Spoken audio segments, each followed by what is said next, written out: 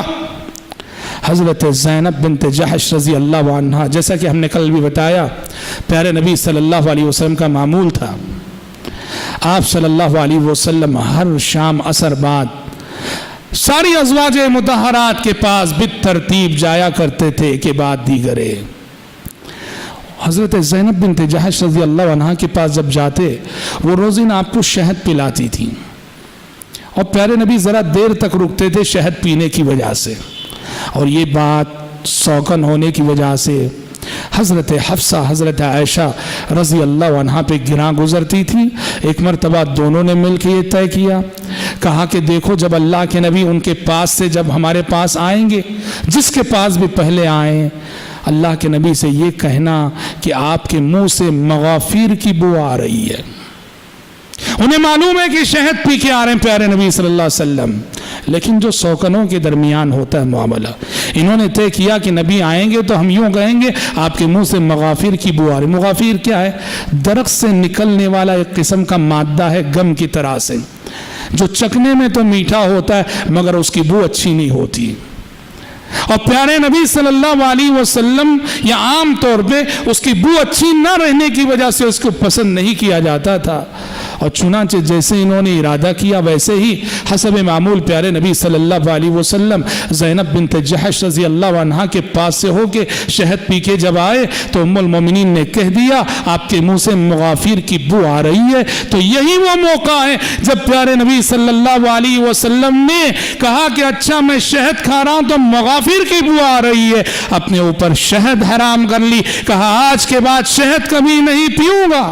آسمان سے فوراً وحی آ گئی، جبریل امین تشریف لا لیے، یا ایھا النبی لم تحرم ما حل اللہ لک تبتغی مرضات ازواجک، اے پیغمبر اپنی بیویوں کو خوش کرنے کے لیے اللہ کی حلال کردہ چیز کو آپ اپنے لیے حرام ٹھہرا رہے، اپنی بیویوں کو راضی کرنے کے لیے اللہ کی حلال کردہ چیز کو اپنے اوپر حرام کر رہے، ایسا نہیں ہو سکتا۔ آسمان سے فوراً وحی آ گئی، اور اس وحی الہی نے حضرت حفصہ حضرت عائشہ صدیقہ رضی اللہ عنہما کو بھی گویا اس وحی میں نصیحت تھی۔ تو بہرحال جیسے میں نے کہا سوکنوں کے درمیان جو ماحول بنتا ہے، کبھی کبھار ازواج مطہرات وہ بشر تھی، وہ انسان تھی، یہ بشری تقاضے غالب آتے تھے، لیکن ان کی سب سے بڑی خوبی یہ ہے کہ بہت جلد وہ اپنے مقام اور مرتبے کے تقاضوں سے آشنا ہو جاتی تھی، اور بہت جلد اپنی لغزشوں سے توبہ کرتی تھی، اور جو سہو اور جو بھول ان سے ہوتی تھی اس کو بہت جلد بھلا کر اللہ اور اس کے رسول کی رضامندی کی طرف وہ رجوع کیا کرتی تھی۔ حضرت زینب بنت جحش رضی اللہ عنہا کی زندگی کا ایک اہم پہلو اور ان کی زندگی کا ایک بہت بڑا واقعہ یا ان کی زندگی سے تعلق رکھنے والی ایک سب سے بڑی بات کیا ہے جانتے ہیں؟ پیارے نبی صلی اللہ علیہ وسلم کے غلام تھے حضرت زید بن حارثہ۔ ہم نے آپ کو بتایا کہ یہ حضرت خدیجہ کے تھے، اصل میں حضرت خدیجہ نے پیارے نبی کو ہدیہ کر دیا تھا۔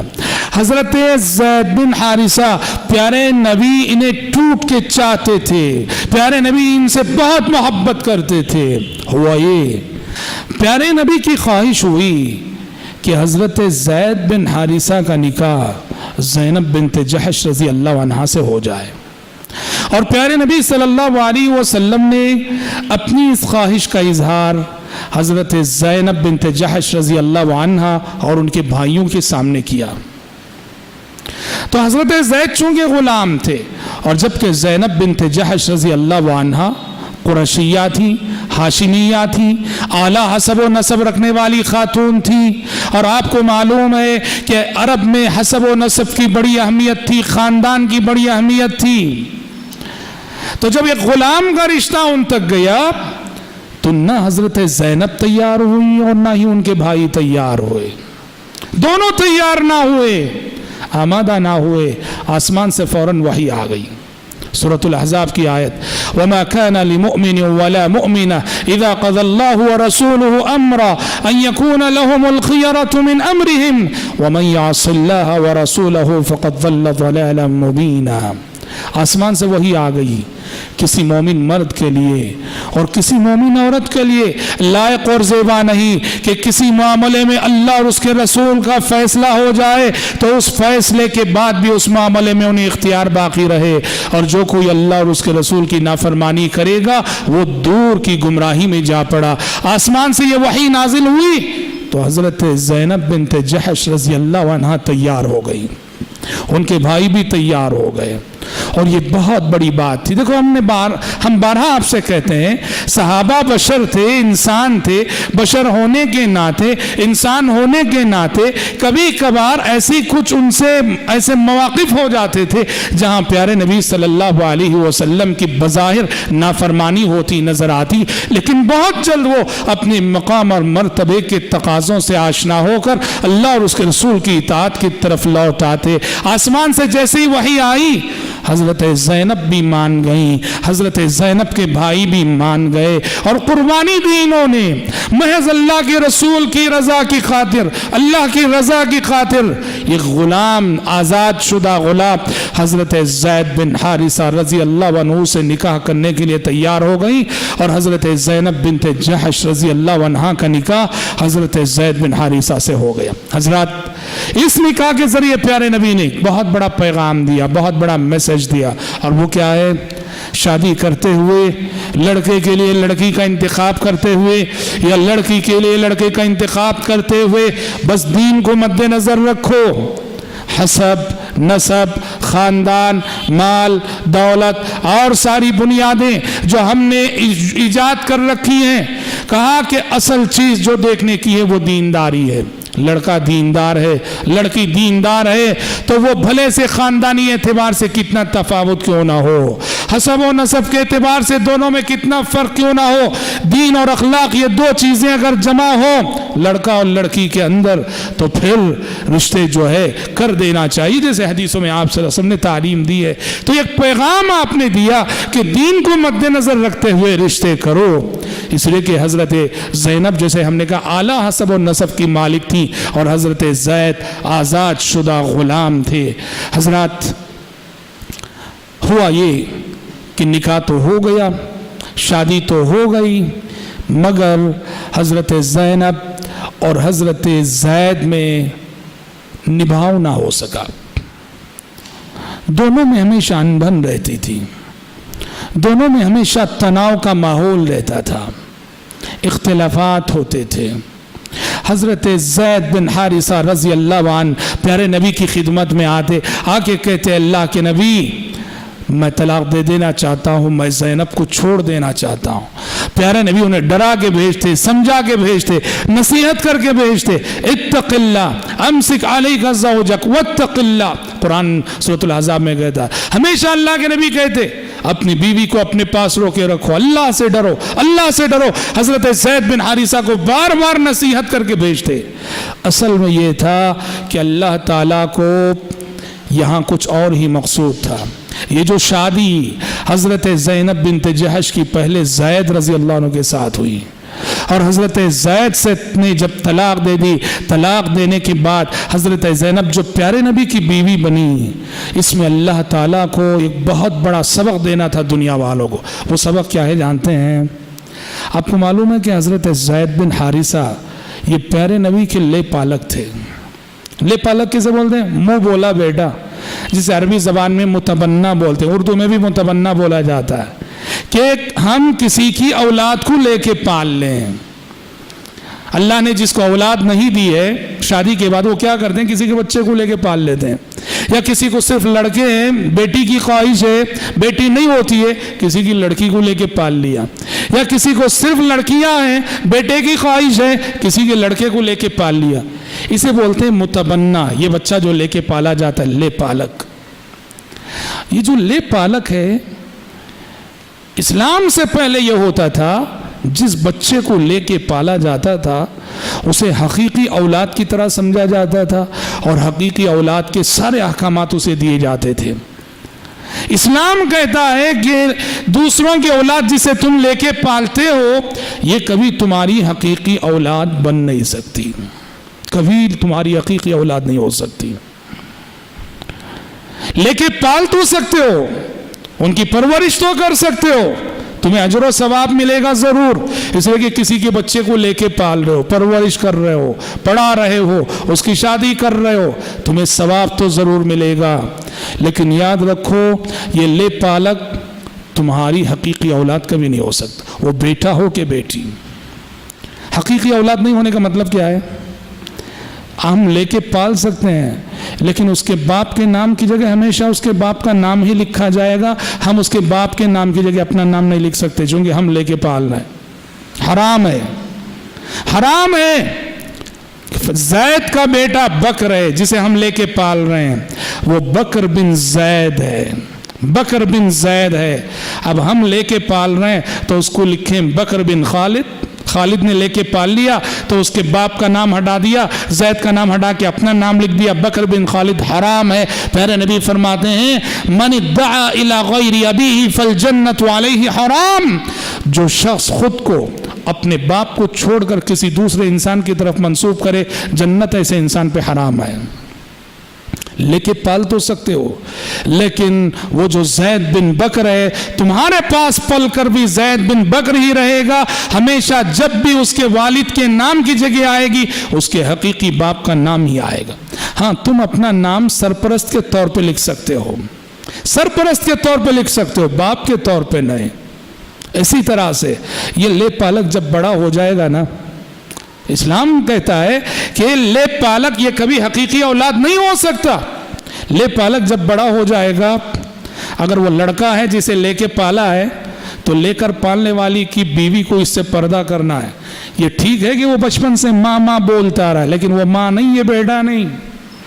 جب وہ بڑا ہو جائے، بالغ ہو جائے تو اس لے کر پالنے والی کی بیوی کو اس بچے سے پردہ کرنا پڑے گا، اور اگر جو لے کر پالی گئی وہ لڑکی ہے تو یہ لے کر پالنے والا جو باپ ہے، جو اپنے آپ کو باپ کہہ رہا ہے، اسے اس بچی سے پردہ کرنا پڑے گا کیونکہ نہ یہ باپ ہے نہ وہ بیٹی ہے۔ اسی طرح سے میراث میں بھی لے کر پالا ہے تم نے کسی کے بچے کو، ٹھیک ہے، باعث اجر و ثواب ہے، کل جب انتقال ہوگا تمہارے مال وراثت میں اس لے پالک کو کچھ نہیں ملے گا، اس لیے کہ تمہاری حقیقی اولاد نہیں، تم اس کے باپ نہیں۔ ہاں یہ اور بات ہے کہ تم مرنے سے پہلے وصیت کے راستے سے اس کو دے کے جا سکتے ہو، وصیت کر کے جا سکتے ہو کہ میری موت کے بعد میرے مال میں سے اس کو اتنا دے دیا جائے۔ یہ سب مضامین اللہ تعالیٰ نے سورۃ الاحزاب میں بیان کیے جب فرمایا کہ وَمَا جَعَلَ أَدْعِيَاكُمْ أَبْنَاءَكُمْ، اللہ نے تمہارے منہ بولے بیٹوں کو تمہاری حقیقی اولاد نہیں بنایا ہے، یہ تمہاری حقیقی اولاد نہیں ہو سکتی۔ تو کیا ہوا دیکھو، اس حکم کو عملی شکل میں لوگوں کے سامنے پیش کرنے کے لیے، اس حکم کی تطبیق عملی کے لیے اللہ تبارک و تعالیٰ نے حضرت زید بن حارثہ کا انتخاب فرمایا۔ اسے کہ زید بن حارثہ کو پیارے نبی نے آزاد کر کے کیا کیا تھا؟ لے پالک بنا لیا تھا، متبنہ بنا لیا تھا۔ اسی لیے صحابہ شروع میں ان کو کیا بولتے تھے معلوم؟ زید بن محمد کہتے تھے، زید بن محمد کہتے تھے، محمد کے بیٹے زید۔ لیکن جب سورۃ الاحزاب نازل ہو گئی اور سورۃ الاحزاب میں اللہ نے یہ کہا ادعوہم لیابائہم هو اقسط عند اللہ، جن کو تم نے لے کے پالا ہے انہیں ان کے باپوں کی طرف منسوب کر کے پکارو، تو پھر سے انہیں زید بن حارثہ کہا جانے لگا۔ تو چونکہ زید بن حارثہ پیارے نبی کے منہ بولے بیٹے تھے، لے پالک اولاد تھی، عرب کے لوگ سمجھتے تھے کہ لے پالک کی جو بیوی ہوتی ہے وہ بہو ہوتی ہے۔ میں نے کسی بچے کو لے کے پالا ہے مثلاً تو اس کی بیوی میرے لیے بہو ہو گئی، عرب کے لوگ یہ سمجھتے تھے۔ اور اسلامی قانون کیا کہتا ہے؟ نہ وہ تمہارا بیٹا نہ اس کی بیوی تمہاری بہو، لہٰذا اگر وہ طلاق دے دے یا اس کی وفات ہو جائے تو تم اس کی بیوی سے شادی کر سکتے ہو، اس لیے کہ وہ نہ تمہاری بہو نہ تم اس کے سسر۔ چنانچہ اللہ کو یہی مقصود تھا، حضرت زید بن حارثہ آپ کے لے پالک تھے، دنیا سمجھ رہی تھی کہ زینب بنت جحش آپ کی بہو ہے، اللہ تعالیٰ نے یہ سبق دینا چاہا، زید بن حارثہ لے پالک تھے۔ جب وہ لے پالک تھے تو وہ حقیقی بیٹے نہیں تھے محمد کے، جب حقیقی بیٹے نہیں تھے محمد کے تو زینب آپ کی بہو نہ ہوئی، جب بہو نہ ہوئی تو زید بن حارثہ کی طلاق کے بعد نبی ان سے نکاح کر سکتے ہیں، نبی ان سے شادی کر سکتے ہیں۔ اور یہ اتنا بڑا قدم تھا, اتنا بڑا چیلنج تھا پیارے نبی کے لیے. جب وحی الہی نے آپ کو بتا دیا تھا, جب ابھی پرابلمز چل رہے تھے زید بن حارثہ اور زینب بنت جحش رضی اللہ عنہما کے درمیان, آسمان سے آنے والی وحی نے بتا دیا تھا یہ رشتہ ٹوٹ کر رہے گا, زید طلاق دے کر رہیں گے اور زینب آپ کی بیوی بن کے رہیں گی. پیارے نبی سوچ سوچ کے کانپ رہے تھے کہ لوگ کیا کہیں گے کہ اس نے بہو سے نکاح کر لیا. سورۃ الاحزاب پڑھو, سورۃ الاحزاب کے سیکنڈ پیج پہ یہ مضمون اللہ نے ذکر کیا. وَتَخْشَى النَّاسَ, اے پیغمبر آپ اللہ کے دین پر عمل کرتے ہوئے لوگوں سے ڈرتے ہیں, آپ لوگوں سے ڈرو مت. وَاللَّهُ أَحَقُّ أَن تَخْشَاهُ, اللہ کے دین کی تعلیمات پہ عمل کرتے ہوئے صرف ایک اللہ کی ذات سے ڈریے آپ, لوگوں کو زیادہ کیئر نہ کیجیے آپ اور لوگوں سے ڈریے مت. تو دیکھو حضرت زینب رضی اللہ عنہا کو پیارے نبی کے نکاح میں دے کر اللہ تبارک و تعالیٰ نے گویا اس سبق کو لوگوں کے ذہن و دماغ میں راسخ کیا کہ تمہاری لے پالک اولاد حقیقی اولاد نہیں ہے, لہٰذا اس کی بیوی تمہاری بہو نہیں, تم سسر نہیں, لہٰذا اگر کل اس کی وفات ہو جائے, طلاق ہو جائے, تم اس سے شادی کر سکتے ہو اور تم اس سے نکاح کر سکتے ہو. پہلے وہ زید بن محمد کہلاتے تھے, لیکن سورۃ الاحزاب نے جب ادعوہم لآبائہم هو اقسط عند اللہ یہ آیتیں نازل ہو گئی تو پھر سے وہ زید بن حارثہ کہلانے لگے اور آسمان سے وہ آیت بھی نازل ہو گئی کہ ما کان محمد ابا احد من رجالکم ولکن رسول اللہ وخاتم النبیین, کہ محمد صلی اللہ علیہ وسلم تمہارے مردوں میں سے کسی کے باپ نہیں ہے, تمہارے مردوں میں سے کسی کے باپ نہیں ہے. اس لیے کہ پیارے نبی کی جو بھی اولاد زندہ رہی وہ بچیاں زندہ رہی, جو بھی آپ کی نرینہ اولاد تھی وہ بچپن ہی میں وفات پا گئی. اس لیے قرآن نے کہا محمد صلی اللہ علیہ وسلم تمہارے مردوں میں سے کسی کے باپ نہیں. حضرت زینب بنت جحش رضی اللہ عنہا کا نکاح, اس نکاح کی بڑی اہمیت شریعت میں رہی, اللہ کے نزدیک رہی. یہی وجہ ہے کہ حضرت زینب کو یہ اعزاز حاصل ہے, یہ اعزاز حاصل ہے, یہ امتیاز حاصل ہے ازواج مطہرات کے درمیان کہ ان کا نکاح زمین پر نہیں, رب العالمین نے پیغمبر کے ساتھ ان کا نکاح 7ویں آسمان پہ کرایا تھا. اور 7ویں آسمان پہ کرانے کا مطلب یہ نہیں کہ نبی کو اور زینب کو اپنے پاس اللہ نے بلایا تھا, نہیں, ہاں لوگ اس معنی میں نہیں, وہ تو زمین پر ہی تھے. لیکن جیسے عام نکاح کے لیے جو قوانین ہیں وہ قوانین اس نکاح پہ لاگو نہ ہوئے. عام نکاح کے لیے لڑکی کا ولی چاہیے, مہر چاہیے, کم از کم 2 گواہ چاہیے, نکاح کا اعلان ہونا چاہیے, یہ سب قوانین تھے. حضرت زینب بنت جحش رضی اللہ عنہا کا نکاح رب العالمین نے 7ویں آسمان پہ کرایا, یعنی اس نکاح میں نہ کوئی ولی, نہ کوئی گواہ, نہ کوئی اعلان, بس آسمان سے وہی آ گئی کہ آج سے زینب آپ کی بیوی ہے, آج سے زینب آپ کی بیوی ہے. یہی وجہ ہے کہ حضرت زینب بنت جحش رضی اللہ عنہا اور ساری ازواج مطہرات پہ فخر کرتی تھیں. وہ کہتی تھی میں وہ ہوں کہ میرا نکاح اللہ نے 7ویں آسمان پہ کروایا ہے. اور حضرات یہی وجہ ہے پیارے نبی صلی اللہ علیہ وسلم نے کسی ام المومنین کا ولیمہ اتنی شان سے نہیں کیا جس شان سے کہ حضرت زینب بنت جحش کا ولیمہ کیا. پیارے نبی نے دیکھو 11 بیویاں تھی, کسی بیوی کے ولیمے میں آپ نے بکری ذبح نہ کی, غربت تھی, ناداری تھی, لیکن ایک زینب بنت جحش رضی اللہ عنہا تھی کہ زینب بنت جحش رضی اللہ عنہا کا ولیمہ آپ صلی اللہ علیہ وسلم نے بکری ذبح کر کے کیا. آپ نے بکری ذبح کی اور حضرات صحابہ کرام رضوان اللہ علیہ مجمعین کو دعوت دی. یہ واحد اور اکیلی ام المومنین ہے جن کے نکاح میں باقاعدہ بکری ذبح ہوئی. اور ان کے ولیمے میں ایک بات ہو گئی. کیا بات ہوئی؟ پیارے نبی نے ولیمہ کیا, صحابہ کو دعوت دی, صحابہ آئے, ولیمے کی دعوت کھا لی, اور دعوت کھانے کے بعد پیارے نبی صلی اللہ علیہ وسلم کے گھر میں, حضرت زینب کے گھر میں گفتگو کرتے ہوئے بیٹھ گئے, بات چیت کرتے ہوئے بیٹھ گئے. پیارے نبی انتظار کر رہے ہیں کہ یہ کب جائیں گے لوگ, کیونکہ اور بھی کچھ لوگوں کو کھانا تھا. انتظار کر رہے ہیں کہ کب جائیں گے, لیکن ہوا یہ کہ بیٹھے رہ گئے صحابہ. پیارے نبی کو تکلیف ہو رہی ہے, کب جائیں گے. پیارے نبی اتنے باحیا تھے, آپ کی شرم و حیا کا انداز تھا کہ آپ صلی اللہ علیہ وسلم منہ کھول کے نہیں بولتے تھے. جب آپ کو کسی سے تکلیف ہوتی تھی آپ کا چہرہ بدلتا تھا, اور آپ کے بدلتے چہرے کو دیکھ کے لوگ ازواج مطہرات اندازہ کرتی تھی کہ شاید آپ صلی اللہ علیہ وسلم کو اس وقت تکلیف پہنچی ہے. بڑے باحیا تھے آپ کی شرم و حیا کا انداز تھا. ہاں شریعت کا کوئی معاملہ ہوتا صاف منہ کھول کے بولتے آپ, لیکن یہاں آپ کا اپنا ذاتی معاملہ تھا, آپ کے اپنے گھر کی بات تھی, آپ کے اپنے دسترخوان کی بات تھی. آپ کو اچھا نہیں لگتا تھا کہ آپ لوگوں سے کہیں کہ اٹھ کر جاؤ. آسمان سے فوراً وحی آ گئی, آسمان سے فوراً وحی آ گئی. یا ایھا الذین آمنوا لا تدخلوا بيوت النبي إلا يؤذن لكم إلى طعام غير ناظرين إناه ولكن إذا دعيتم فادخلوا فإذا طعمتم فانتشروا ولا مستأنسين لحديث إن ذلكم كان يؤذي النبي فيستحيي منكم والله لا يستحيي من الحق. وہی آ گئی سورۃ الاحزاب کی آیت ہے جس میں بتایا گیا اے ایمان والو, نبی کے گھر میں بغیر اجازت کے داخل نہ ہونا کھانے کے لیے, اور کھانے کے برتن کے پکنے کا انتظار کرتے ہوئے, لیکن جب تمہیں بلایا جاتا ہے تو گھر میں داخل ہو جاؤ, اور جب کھا چکو تو گھر سے باہر نکل جاؤ. گفتگو اور بات چیت میں مشغول نہ ہونا, اس لیے کہ اس سے تم نبی کو تکلیف ہوتی ہے پر وہ بول نہیں پاتے ہیں, تم سے شرما کے رہ جاتے ہیں, اور اللہ حق بات کہنے سے شرماتا نہیں ہے.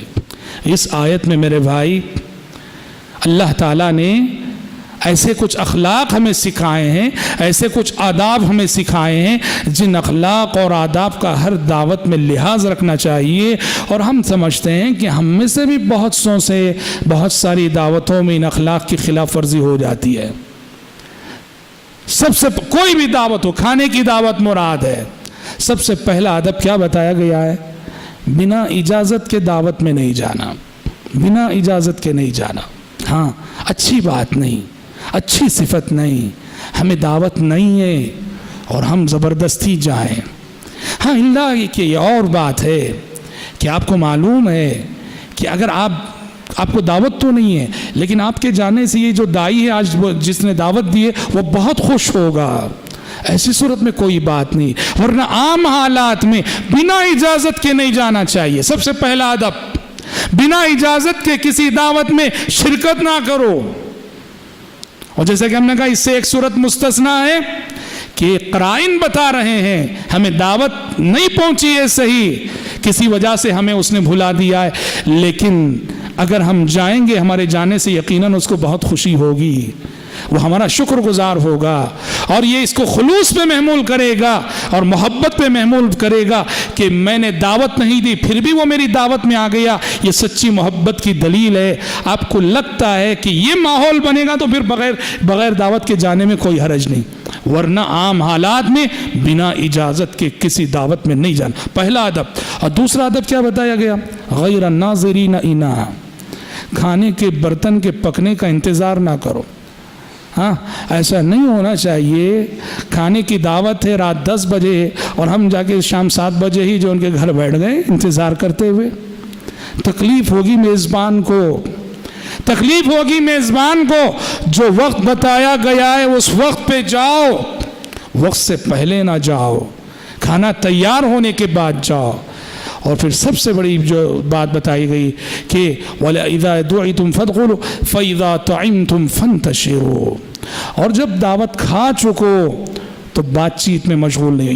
یہی ہم سمجھتے ہیں ہم سے جو غلطی ہوتی ہے دعوتوں میں سب سے زیادہ وہ یہی, کھانے کے بعد ہم گفتگو میں مشغول ہو جاتے ہیں, گفتگو بات چیت میں مشغول ہو جاتے ہیں, بسا اوقات گھنٹے اور بھول جاتے ہیں. بیچاری خواتین کچن روم میں جو پک رہی ہیں گرمی میں اور ہماری وجہ سے وہ باہر نکل نہیں پا رہی ہیں, کتنی تکلیف میں ہیں. اور بسا اوقات گھر کا مالک بھی وہ کہہ نہیں سکتا ہے شرم و حیا کی وجہ سے کہ اٹھ کر جاؤ. یہ غلطی ہم سے بہت ہوتی ہے اور بہت سوں سے ہوتی ہے. اسی لیے کبھی بھی یاد رکھو کہ جب بھی کہیں ضیافت کے لیے جاؤ فانتشروا ولا مستأنسین لحدیث, کھانے کے بعد فوراً باہر نکل جانا چاہیے. گپ شپ میں گفتگو میں مشغول نہیں ہونا چاہیے, الا یہ کہ گھر کا مالک کچھ چاہتا ہے کہ آپ بیٹھیں. گھر کا مالک جس نے جو دائی ہے جس نے بلایا ہے وہ خود چاہتا ہے کہ آپ بیٹھیں اور وہ خود آپ سے بات کرنا چاہ رہا ہے تو پھر کوئی حرج نہیں، اجازت ہے۔ یہ کچھ آداب ہیں جو حضرت زینب رضی اللہ عنہا کے ولیمے کے حوالے سے اللہ تبارک و تعالیٰ نے ہم سب کو دعوتوں کے حوالے سے آداب سکھائے ہیں۔ حضرت زینب بنت جحش رضی اللہ عنہا نے اور ساری امہات المومنین کی طرح سے وہ ذمہ داری بھی نبھائی جو ذمہ داری کے سورۃ الاحزاب میں امہات المومنین پر عائد کی گئی کہ تمہارے گھروں میں آسمان سے جو وحی آتی ہے، پیغمبر کی جو باتیں تم سنتی ہو، نبی کی جو گھریلو زندگی ہے، ان سب کو امت کے سامنے بیان کرنا، اے نبی کی بیویوں یہ تمہاری ذمہ داری ہے۔ جیسا کہ سورۃ الاحزاب میں ہم نے اس سے پہلے آپ کو اس آیت کا حوالہ دیا تھا۔ تو اس حکم کی تعمیل میں ازواج مطہرات نے بہت ساری حدیثیں روایت کی، چنانچہ حضرت زینب بنت جحش رضی اللہ عنہا نے بھی سب سے زیادہ اعزاز تو اس میں حضرت عائشہ صدیقہ رضی اللہ عنہا کو حاصل ہوا کہ 2000 سے زائد حدیثیں، 2500 کے قریب حدیثیں انہوں نے روایت کی۔ اور امام حاکم کا وہ جملہ ہم نے آپ کو سنایا کہ امام حاکم فرمایا کرتے تھے احکام شریعت کا 1/4 حصہ حضرت عائشہ نے روایت کیا ہے۔ اگر حضرت عائشہ حدیثیں روایت نہ کرتی تو احکام شریعت کا 1/4 حصہ ہمیں معلوم نہ ہوتا۔ ام المومنین زینب بنت جحش رضی اللہ عنہا نے بھی حسب استطاعت، حالانکہ ان کی حدیثیں کم ہیں اور کم اس لیے ہیں کہ ان کی وفات بہت جلد ہو گئی تھی، جیسے ہم نے کہا پیارے نبی کے بعد سب سے پہلے انتقال کرنے والی ام المومنین ہے، لیکن پھر بھی انہوں نے وہ ذمہ داری بھی نبھائی اور نبی کریم صلی اللہ علیہ وسلم سے بعض عظیم حدیث روایت کی۔ وہ عظیم حدیث جو نبی کریم صلی اللہ علیہ وسلم نے مستقبل کے فتنوں کے حوالے سے بیان کی تھی، اس کی راویہ یہی ہیں۔ چنانچہ ام المومنین زینب بنت جحش رضی اللہ عنہا فرماتی ہیں کہ ایک مرتبہ پیارے نبی صلی اللہ علیہ وسلم سوئے ہوئے تھے، پیارے نبی صلی اللہ علیہ وسلم سوئے ہوئے تھے کہ اچانک آپ جاگے اور یہ کہتے ہوئے جاگے کہ ویل للعرب من شر قد اقترب فتح اليوم من ردم یأجوج ومأجوج مثل هذه۔ آپ صلی اللہ علیہ وسلم نے سوتے ہوئے جاگے اور فوراً جاگ کے کہا، مطلب یہ کہ خواب دیکھا ہے آپ، اور نبی کا خواب کیا ہوتا ہے؟ نبی کا خواب سچا ہوتا ہے، وحی ہے نبی کا خواب۔ آپ نے جاگتے ہوئے فرمایا، کہا کہ ایک تباہی عربوں سے بہت قریب آ چکی ہے، یہ ایک تباہی عربوں سے بہت قریب آ چکی ہے۔ آج یاجوج اور ماجوج کی دیوار میں اتنا شگاف پڑ چکا ہے، آپ نے اس طرح اشارہ کر کے فرمایا آج یاجوج اور ماجوج کی دیوار میں اتنا شگاف پڑ چکا ہے۔ اس حدیث کی شرح کرتے ہوئے امام الہند مولانا ابو الکلام آزاد رحمۃ اللہ علیہ نے لکھا ہے کہ گویا اس حدیث میں اشارہ تھا فتنہ تاتار کی طرف۔ 5ویں اور 6ٹھی صدی ہجری میں جو تاتاریوں کا فتنہ ہوا، واللہ یہ ایک مستقل ٹاپک ہے، اس پہ کبھی کہنا چاہیے، اسلامی تاریخ میں اتنا بڑا بھیانک حادثہ کبھی نہیں ہوا، فتنہ تاتار۔ مولانا ابو الکلام آزاد تاریخی اعتبار سے ثابت کرتے ہیں کہ جن دنوں پیارے نبی نے یہ جملہ ارشاد فرمایا تھا اور تاتاریوں کی تاریخ سے اگر جوڑ کے دیکھا جائے تو ان کے عروج اور ان کے ظہور اور ان کے نمود سے بالکل یہ بات موافقت رکھتی ہے۔ بڑا جو ہے فتنہ، اور انہی تاتاریوں کے ہاتھ پہ خلافت عباسیہ کا خاتمہ ہوا تھا۔ دیکھو کتنی اہم حدیث کو روایت کر رہی ہیں حضرت زینب بنت جحش رضی اللہ عنہ۔ تو کہا کہ پیارے نبی نے کہا کہ ایک تباہی عربوں سے بہت قریب آ چکی ہے، ایک فتنہ عربوں سے بہت قریب آ چکا ہے کہ آج یاجوج اور ماجوج کی دیوار میں اتنا شگاف پڑ چکا ہے۔ حضرت زینب بنت جحش رضی اللہ عنہ فرماتی ہیں، میں نے پوچھا افنہلک یا رسول اللہ وفینا الصالحون۔ حضرت زینب فرماتی میں نے پوچھا اللہ کے نبی، کیا ہمارے درمیان ہماری صفوں میں نیک لوگوں کے رہتے ہوئے بھی ہم برباد ہو سکتے ہیں؟ نیک لوگوں کے رہتے ہوئے بھی ہم ہلاک ہوں گے کیا؟ نیک لوگوں کے ہمارے درمیان رہتے ہوئے بھی اللہ کا عذاب آئے گا کیا؟ پیارے نبی نے فرمایا کہ نعم اذا کثر الخبث، کہا کہ ہاں زینب، جب برائی سماج میں عام ہو جائے اور نیک لوگ بس اپنی ذات کی حد تک نیک ہیں، بروں کو سدھارنے کی کوشش نہیں کر رہے ہیں، برائی کو مٹانے کی کوشش نہیں کر رہے ہیں، وہ بس اپنی ذات تک نیک ہیں، ایسی صورت میں جب اللہ کا عذاب آئے گا تو اچھے اچھے متقی لوگ بھی اس کی زد اور گرفت میں آ جائیں گے۔ عذاب سے بچنا ہو تو قانون کیا ہے؟ 12ویں پارے سورہ ہود میں اللہ تعالیٰ نے کہا وَمَا كَانَ رَبُّكَ لِيُهْلِكَ الْقُرَىٰ بِظُلْمٍ وَأَهْلُهَا مُصْلِحُونَ، عذاب سے وہ معاشرہ بچے گا اور عذاب سے وہ نیک لوگ بچیں گے جن کے اندر اصلاح کی تڑپ اور اصلاح کی فکر پائی جاتی ہے، جو خود نیک رہتے ہوئے سوسائٹی اور سماج میں پائی جانے والی خرابیوں کی اصلاح کی فکر رکھتے ہیں اور کوشش کرتے ہیں۔ اللہ کہہ رہا ہے کہ عذاب جب آئے گا ایسے نیک لوگ بچا لیے جائیں گے جو اصلاح کی تڑپ اور فکر رکھنے والے، ایسے نیک لوگ جو بس اپنی ذات کی حد تک نیک ہو مگر بروں کی اصلاح کی فکر انہیں نہ ہو، عذاب جب آتا ہے تو وہ بھی اس کی پکڑ اور گرفت میں آ جاتے ہیں۔ تو حضرت زینب نے وہی سوال کیا أَفَنُهْلَكُ يَا رسول اللہ وَفِينَا الصَّالِحُونَ، اے اللہ کے نبی، کیا نیک اور صالح لوگوں کے ہمارے درمیان رہتے ہوئے بھی ہم ہلاک ہو سکتے ہیں کیا؟ آپ نے فرمایا کہ نعم اذا کثر الخبث، کہا کہ ہاں زینب، جب برائی عام ہو جائے، بے حیائی عام ہو جائے تو پھر یہ ہو سکتا ہے کہ بروں کے ساتھ اچھے بھی اللہ کی گرفت اور اللہ کی پکڑ کی عزت پہ آئیں گے۔ ایسی کچھ عظیم حدیثیں حضرت زینب بنت جحش رضی اللہ عنہا نے روایت کی ہیں۔ ایک مثالی زندگی گزارنے کے بعد نبی کریم صلی اللہ علیہ وسلم کی زوجیت کا شرف حاصل کرنے کے بعد ام المومنین زینب بنت جحش رضی اللہ عنہا قیامت تک آنے والی مومن ماؤں بہنوں کے لیے ایک بہترین قدوہ، اسوہ، نمونہ چھوڑ کر وہ دنیا سے گئیں، اور جب وہ گئیں تو سن 20 ہجری حضرت عمر بن خطاب رضی اللہ عنہ کا زمانہ خلافت تھا۔ حضرت عمر بن خطاب رضی اللہ عنہ کے زمانہ خلافت میں سن 20 ہجری میں حضرت زینب بنت جحش رضی اللہ عنہا کی وفات ہوئی، انتقال ہوا، اور ان کے لیے اعزاز کی بات ہے کہ ان کی نماز جنازہ خود حضرت عمر بن خطاب رضی اللہ عنہ نے پڑھائی، اور مدینے کے بقیع کے قبرستان میں جہاں اور ساری ازواج مطہرات مدفون ہیں وہاں حضرت زینب بنت جحش رضی اللہ عنہا قیامت کی صبح تک کے لیے سو گئیں اور اللہ تبارک و تعالیٰ کے حوالے کر دی گئیں۔ رب العالمین سے دعا ہے کہ رب العالمین ہم سب کو اور آپ سب کو، خصوصاً امت کی ماں بہنوں کو، ازواج مطہرات کے نقش قدم پر چلنے کی توفیق عطا فرمائے، آمین۔ وآخر دعوانا ان الحمد للہ رب العالمین۔